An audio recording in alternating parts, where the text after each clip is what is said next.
आप सभी को जय श्री कृष्णा, राधे राधे। तो आज फिर सुनाते हैं लड्डू गोपाल की एक सत्य घटना, जिसको सुनकर आपके दिल में भी लड्डू गोपाल के प्रति श्रद्धा भक्ति भाव और बढ़ जाएगा। तो ये सत्य घटना मेरे साथ शेयर की है मेरठ से नीतू जी, जो कि नीतू जी जो हैं वो बैंक में जॉब करती हैं, जिनका की रूटीन ऐसा है कि सुबह से निकली और शाम को 6 बजे घर पहुंची। लेकिन क्या है कि उनके घर में जो उनकी माँ हैं, मतलब उनके घर में मम्मी पापा, उनकी एक छोटी बहन और भाई है, भाई जो कि सबसे छोटा है। तो उनका जो रूटीन है वो सुबह से शाम तक का है, और है तो घर के काम काज में कोई मतलब नहीं, क्योंकि उनके पास टाइम ही नहीं है कि वो ध्यान दे पाएँ, कुछ भी नहीं।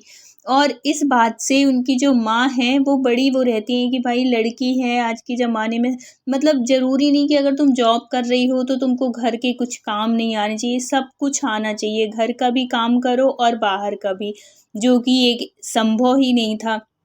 अब वो मम्मी उनका उनका मन करता कि ये कभी भगवान के पास भी आके बैठे, उनकी सेवा करें, उनकी पूजा करें। लेकिन ये जो थी नीतू जी थी, इनका तो बिल्कुल अलग ही विचार थे, इनके अलग ही सोच थी। ये ना तो कभी भगवान को मानती थी, और ना ही जैसे उनकी माँ अगर कुछ समझाती कि बेटा भगवान होते हैं, कभी सुख में दुख में तुम उनके साथ बात किया करो, उनके पास बैठा करो, उनके पास कभी खड़े हुआ करो, कभी जल चढ़ाया करो, ये सब चीज़। क्योंकि उनकी जो मम्मी थी ना वो बड़ी भक्त थी भगवान की। उनके घर में एक छोटे से प्यारे से लड्डू गोपाल भी थे, जिनकी वो बहुत सेवा करती थी, उनको वो अपने बेटे के जैसे मानती थी। तो उनकी माँ को लगता था कि ये कभी नीतू भी सेवा करे, उनकी पूजा करे, तो किसी न किसी बहाने वो जैसे अगर उनको करवाती, जैसे संडे की छुट्टी होती तो नीतू जाओ थोड़ी सा जल चढ़ा दो, जाओ थोड़ी पूजा कर दो, लो भोग लगा दो, लो ये लड्डू को खिला दो, लो ये कर दो। तो ये जो नीतू थी ना ये बड़ी चिढ़ सी जाती कि माँ क्या करती रहती हो, ये भगवान इनमें थोड़ी कुछ जान है कि प्राण है, आप ऐसे ट्रीट करती हो कि जैसे कोई एक बच्चा हो। तो फिर उसकी माँ जो थी वो समझाती कि बेटा ये अभी तू नहीं समझेगी, जब तो तेरे को भी ना उनके प्रति भाव जगेंगे तभी तू इस बात को समझ पाएगी। सच में वो एक बच्चे के जैसे हैं, वो छोट देख, कभी उनको प्यार से देखना तुझे कितना अच्छा लगेगा, इतना अच्छा लगेगा, ऐसा लगेगा कि बस वो बोलने वाले हैं। लेकिन कब तुझे लगेगा जब तेरे अंदर भी उनके प्रति भाव होगा। तो ये सब चीज़ सुन के जो नीतू जी हैं वो बड़ी चिढ़ जाती थी कि यार ये सब चीज़ ना मेरे सामने मत बताया करो, मुझे बिल्कुल अच्छी नहीं लगती, और है तो तुम ही लगी रहो, कुछ नहीं होता, भगवान भगवान कुछ नहीं होते, ऐसे करके वो बोल देती थी। तो उसकी माँ कहती थी कि बेटा देख लेना, तू मेरी बात को याद रखेगी कि जब कभी तुझे भी इनके ऊपर विश्वास होगा ना, कभी ऐसे सुख में दुख में कभी आजमा के तू देख उनको, फिर कहना मेरे से आज मेरे सामने कि नहीं भगवान नहीं होते हैं। ऐसे कहती उनकी माँ हमेशा, जब देखो मतलब जब भी ये कुछ बात कहती और ये इस तरीके से कह देती तो हमेशा ऐसे ही समझाती थी। अब क्या होता है, ऐसी नीतू जी थी कि जिनको कभी मतलब भगवान के ऊपर कोई भरोसा ही नहीं था, लेकिन वो इतनी बड़ी भक्त हो जाती हैं, इतनी बड़ी भक्त हो जाती हैं, अब तो लड्डू गोपाल में उनके प्राण बसते हों जैसे। लेकिन वो कैसे हुई ये आप सुनिए। एक ऐसी घटना उनके साथ घटती है जिसकी वजह से वो तो लड्डू गोपाल को मतलब निछावर हो गई समझो, कि अब तो उनको ये लगता है कि जो है सो मेरा लड्डू है, मेरा लड्डू गोपाल है और कुछ भी नहीं। मतलब अब तो उनके हर क्षण हर घड़ी सिर्फ लड्डू गोपाल। वो कैसे हुई, उनके साथ एक ऐसी घटना घटी, एक ऐसी घटना घटी कि जिसको बताते बताते वो बड़ी दुखी हो जाती हैं। कहती हैं कि मेरा तो मुश्किल था कि मैं उस हादसे से मैं बाहर कभी आ भी पाऊंगी, मैं जिंदा घर जा भी पाऊंगी कि नहीं जा पाऊंगी। ऐसे बताते बताते नीतू बड़ी दुखी हो जाती है, बड़ी मतलब ऐसा लगता है कि जैसे कितना रो रही हो, कितना बहुत ज़्यादा दर्द उसके अंदर भरा हो। तो वो कहती है कि एक बार क्या हुआ था कि मेरी मतलब ऑफिस से छुट्टी हुई, तो मेरी फ्रेंड है उसके यहाँ कोई प्रोग्राम था, तो उसने बोला कि नीतू आज यहीं से घर चलते हैं, फिर तू अपने घर चले जाना। बल्कि मैंने उससे मना किया था कि यार मैं नहीं जा पाऊँगी, क्योंकि घर दूसरी तरफ है और मुझे बहुत टाइम हो जाएगा, रात हो जाएगी और मेरा आउटर में पड़ता है, तो मैं नहीं जा पाऊँगी। किसी दिन मैं दिन में आ जाऊँगी, मम्मी के साथ आ जाऊँगी। तो वो ज़िद करती है कि नहीं, प्रोग्राम आज है, तू कब आएगी, फिर मम्मी के साथ आ जाना, लेकिन प्रोग्राम में तो चल ले। ऐसे ही करके बहुत ज़िद करती है। तो फिर क्या होता है कि नीतू भी कहती है कि हाँ चल ठीक है, चल लेती हूँ। फिर ऐसे करके पहले तो मना की, बहुत मना की, लेकिन मानी नहीं फ्रेंड, तो फिर उसको जाना ही पड़ा। अब वो जाती है, प्रोग्राम होता है वहाँ, सब कुछ बहुत अच्छे से सारा मतलब प्रोग्राम होते होते रात हो जाती है। 8:30 वो जल्दी जल्दी निकलने की कोशिश करती है, लेकिन वो होते होते कभी भी किसी के यहाँ भी कोई भी प्रोग्राम होते हैं तो होते होते टाइम हो ही जाता है। लेकिन फिर भी जो नीतू थी वो जल्दी निकल के आई कि नहीं, मुझे घर भी जाना है और मेरा घर आउटर में पड़ता है, रास्ते में बहुत सुनसान सी जगह पड़ती है। तो बल्कि उनकी जो फ्रेंड थी उन्होंने बोला कि मैं भिजवा देती हूँ अपने भाई के साथ, तो उसने मना कर दिया कि नहीं, मेरा रोज़ का आना जाना है, ऐसा कुछ नहीं, मैं चली जाऊँगी। लेकिन उनको क्या पता था कि इतनी बड़ी अनहोनी होने वाली है उनके साथ, इतनी बड़ी दुर्घटना होने वाली है। और शायद ये सब कुछ लड्डू गोपाल की कृपा ही समझो, कि ये जो हो रहा था ना, वही सब करवा रहे थे। ये सब कुछ उन्हीं का किया कराया हो रहा हो जैसे कि, क्योंकि उनको अब भक्ति की राह में जो लाना था। तो क्या होता है, जो कभी भगवान की तरफ देखी नहीं, जिसने कभी भगवान को माना नहीं, और एक पल में मतलब ऐसा क्षण आता है जो कि पूरे तरीके से जो नीतू होती है वो भगवान को समर्पित हो जाती है। क्या होता है कि जब वो अपनी फ्रेंड के घर से निकलती है प्रोग्राम करके, घर के लिए बैठती है। अब क्या होता है कि जब घर के लिए मतलब सुनसान सा रास्ता तो पड़ता ही है, अब ये एक ऑटो करती है और अपने घर के लिए रवाना होती है वहाँ से। और उसकी सहेली के यहाँ से उसके घर का जो डिस्टेंस था वो 1 घंटे का था, मतलब 1 घंटा। रात तो 8:30 बजे निकली, समझो 9:30 बजे तक टाइम से इतना मतलब टाइम लगना था। अब जो इसका घर था वो ऐसी जगह पे था कि कम से कम आधा किलोमीटर का जो रास्ता था उसके घर से, और मतलब बीच में जो सुनसान एरिया था वो आधा किलोमीटर की दूरी, मतलब उसके बाद फिर उसका घर पड़ता। अब वो जगह जो थी, जैसे ही वो जगह आती है, वो पहले से भगवान से माना, क्योंकि वो ऐसी रास्ता थी कि बहुत कम गाड़ियाँ चलती थी, मतलब 10-10 मिनट के बाद कोई एक गाड़ी निकल गई, फिर मतलब बहुत वैसा ही रास्ता समझो कि वहाँ दुर्घटनाएं समझो होती ही रहती थी। और लेकिन ये जो नीतू थी ना, इसका सामना कभी भगवान की कृपा से पहले कभी ऐसा हुआ नहीं था। और यही सोच कि ये भी आई, नहीं तो क्यों आती, या तो फिर रुक जाती है, उसके भाई किसी के साथ भी आ जाती है। लेकिन उसको अच्छा नहीं लगा कि मैं किसी और के साथ जाऊं, तो मैं अकेले ही चली जाती हूँ, और लोग दुनिया तो निकलती ही है यही समझ के। अब क्या होता है कि जब वो रास्ता आने वाली होती है, अब इसको अंदर से भय सा लगता है, क्योंकि ये अकेली थी ऑटो में। ऑटो भी एक भैया चला रहे थे, वो खैर बात करने में अच्छे लगे उसको, ऐसा उनसे कोई वो नहीं लगा उनको। लेकिन जैसे ही वो रास्ता पड़ी सुनसान सी और झाड़ी झंकार वाल, मतलब वहाँ आए दिन कुछ ना कुछ चोरी चपाटी ऐसे कांड होते रहते थे।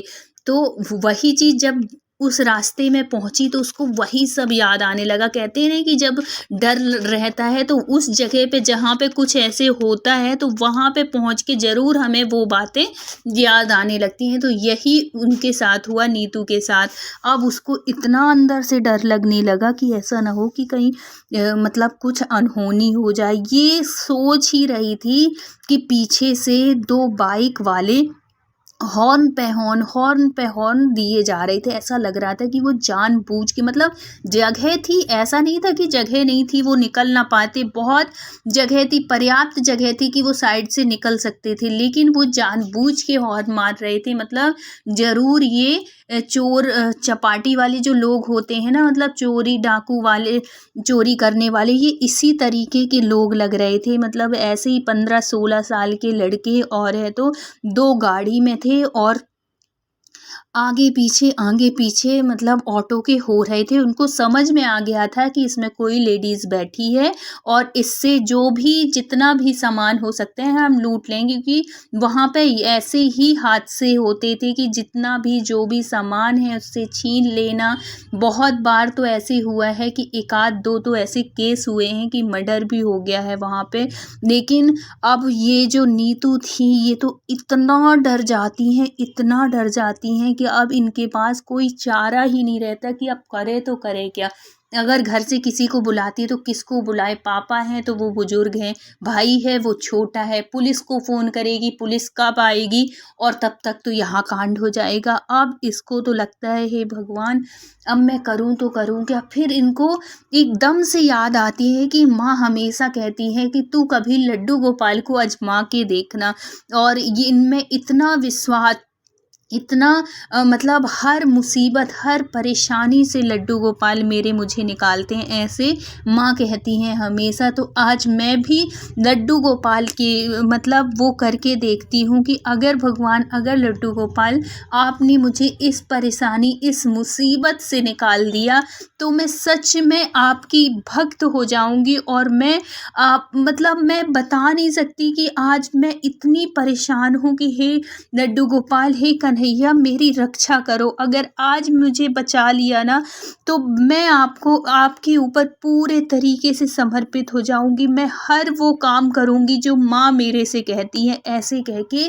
वो ऐसे कर ही रही थी कि इतने में वो गाड़ी वाले आते हैं, बाइक वाले जो थे, और वो गाड़ी उसके ऑटो के सामने वो लगा देते हैं। मतलब वो उनका जो शक था कि ये चोर लोग हैं, डाकू टाइप के हैं, ये सच में ये वही थे। और ऑटो वाले को 2-3 चांटा मारते हैं और उसके भी बेचारे कितने गरीब ऑटो वाला, उसके भी जो पैसे होते हैं वो भी ले लेते हैं और मेरे से कहते हैं कि अपना पर्स निकालो और जो भी पहनी हो वो दो, नहीं तो हम ये चाकू मार देंगे, या तो तुम अपनी जान बचाना है तो तुम हमें सब कुछ दे दो, नहीं तो तुम जानो। ऐसे करके और छीनने लगते हैं मेरा पर्स। और उस दिन भगवान की कृपा ही समझो कि मुझे पैसे मिले थे और मैंने मतलब पैसे रखे नहीं थे ज़्यादा, मैंने कुछ पैसे अपनी मम्मी को दे दिए और सिर्फ पैसे मेरे पर्स में वही 700-800 रुपये जो रहे हों और कुछ चिल्लर रहे, इससे ज़्यादा मेरे पर्स में कोई पैसे ही नहीं थे। और मैंने ना तो गले में कुछ वैसे सोने का पहना था, ना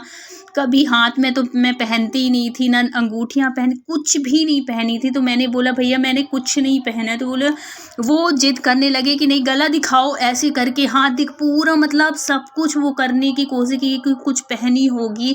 और जो भी पर्स में मेरा था, पर्स को तो छीन ही लिए थे। मैंने कहा जो आपको लेना हो ले लो, लेकिन हमें जाने दो, भैया को छोड़ दो, इसको ऑटो वाले को। फिर वो कहते हैं कि ऐसे कैसे जाने दे, वो पता नहीं वो क्या करने के उसमें थे, पैसे तो मेरे पूरे छीन लिए थे। अब मैं सिर्फ लड्डू गोपाल को कि हे मेरे कन्हैया, हे लड्डू गोपाल, अब तू ही मेरी जान बचा सकता है, प्लीज़ कुछ कर, हे भगवान कुछ करो, हे भगवान मेरी मदद करो, हे लड्डू गोपाल मेरी मदद करो। ऐसे करके मैं खूब रोने लगती हूँ, इतना रोने लगती हूँ कि भैया हमें छोड़ दो, भैया मुझे छोड़ दो, हमें जाने दो, ऐसे जो लेना हो आप ले लो मेरा पूरा पर्स। ऐसे करके इतने में क्या होता है कि एक 19-20 साल का एक लड़का आता है, अचानक से एक गाड़ी रुकती, ना तो पीछे से हॉर्न की आवाज़, ना आगे से, कुछ नहीं। वो ऐसा लगता था कि जैसे कोई भगवान का दूत हो या साक्षात लड्डू गोपाल का अवतार हो, जो भी हो वो, लेकिन मेरे लिए तो वो भगवान ही था।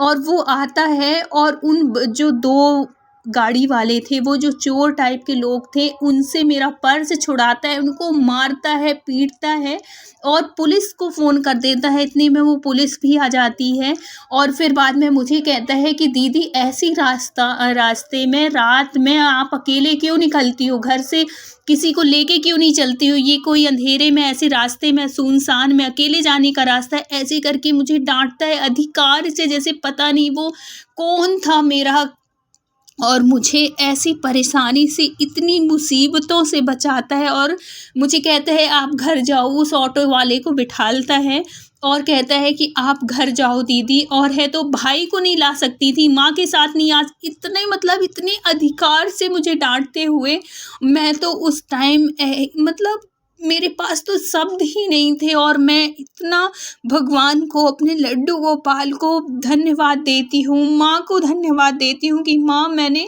पहले तेरी बात क्यों नहीं मानी। माँ हमेशा मेरी कहती थी कि कभी ऐसी मुश्किल मुसीबत हो, कभी परेशानी हो, तू मानती नहीं है ना, लेकिन कभी ऐसे आजमा के देखना। तो मैंने आजमाया और लड्डू गोपाल मेरी सच में इतनी मुसीबत, इतनी परेशानी में मेरी मदद की, मेरी हेल्प की। इसके लिए तो मैं दिन रात अगर मैं धन्यवाद दूँ अपने लड्डू गोपाल का तो कम है। मतलब उस समय ऐसा था ना कि मुझे तो लग ही नहीं रहा था कि मैं घर वापस जा पाऊँगी। मतलब आज तो ऐसा लग रहा था कि आज ख़त्म, आज कुछ भी हो सकता है, और उसी टाइम मेरे भगवान ने, मेरे लड्डू गोपाल ने मेरी रक्षा की। वो जो बच्चा था वो कोई और नहीं, वो साक्षात, मैं तो उसको भगवान का दूत ही समझती हूँ, लड्डू गोपाल ही समझती हूँ, क्योंकि उस मुश्किल घड़ी में उसने मेरी रक्षा की।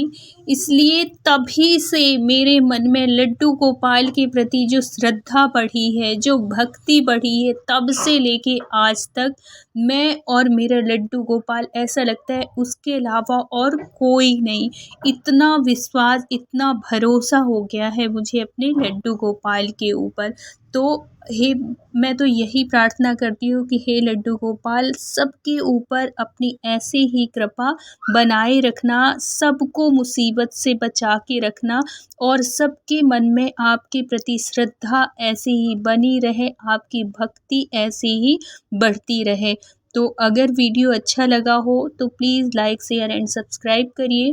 मिलते हैं किसी नेक्स्ट सत्य घटना के साथ। जब तक अपना ख्याल रखिए, अपनों का ख्याल रखिए। Thank you so much full watch करने के लिए। राधे राधे।